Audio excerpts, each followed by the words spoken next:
Hi guys, this is Nick here with NicksWhipShop, and I would like to show you my 6 latest whips that are available for sale.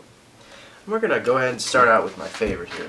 This is a Zorro whip. It's all kangaroo hide. This is a 16 plat, 7 foot Zorro whip with 3 plated kangaroo hide bellies underneath this overlay that you see. The handle is about 13 inches, I believe it was, 13 inches. Nice long handle for target work. We have our heel knot here. The handle is 3/16 inch spring steel, so it's nice and sturdy. We have here, I've added a copper ferrule or a copper ring in between a couple of knots for the transition to make it a bit fancy looking here. The plating is nice and tight. This whip flows out very nicely. The thong ends in a 6-point fall hitch, and I've got it tapered. I have a nice tapered, about a 30-inch latigo fall on here. So this whip is shot loaded. It's fantastic for wrapping, performance. If you like target work, like I said, the longer handle gives you some edge as far as target work goes. Cracks effortlessly. It's just a really fun whip to crack. Originally I was actually going to keep this whip for myself. I loved it so much, it just really turned out, but I decided I'm going to sell it. So this is a really fun whip to use, very smooth.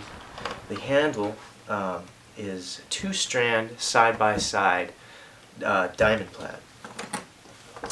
Let me show you a top of the knot here. The whip flows very nicely. It's a bit stiff in the transition. It's stiff, but it's not. It's smooth. Meaning the stiffness is, it's not stiff in one place or loose in another place. It's all the same tension throughout the whip, and it just opens, folds out, rolls out very smoothly. This is whip number 78, by the way. This is a Zorro 16 plat kangaroo hide bullwhip with 3 plated bellies. The next whip is a classic Indiana Jones bullwhip.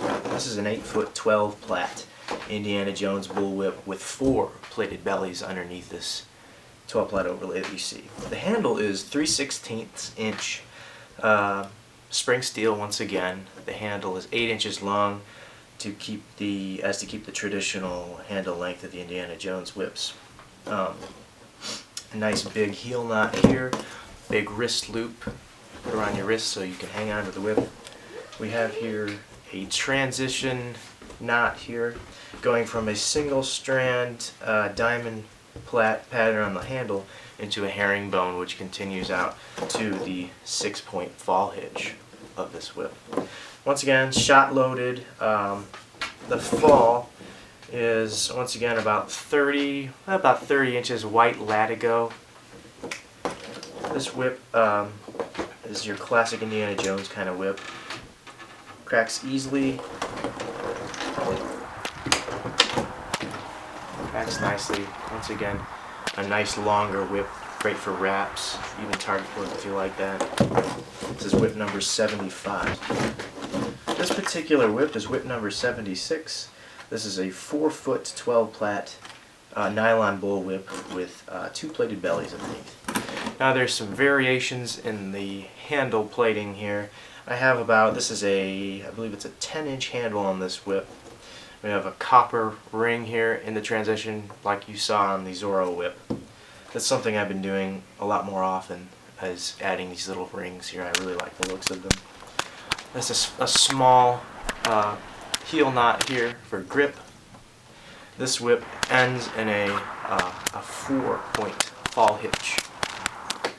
And this is a really, this particular whip is really nice doing the volley. I do the volley a lot with this whip, and it's very easy to crack. The fall is nylon, and it's about a 24-inch fall. And this is whip number 76. Our next whip is a 3-foot snake whip with a coral snake pattern. This is whip number 77. 3 foot, 2 bellies, and this is a 10 plat. A shot loaded core. No knots on this whip. The end of it is actually a rubber. And it's really easy on the hands, very soft to the touch.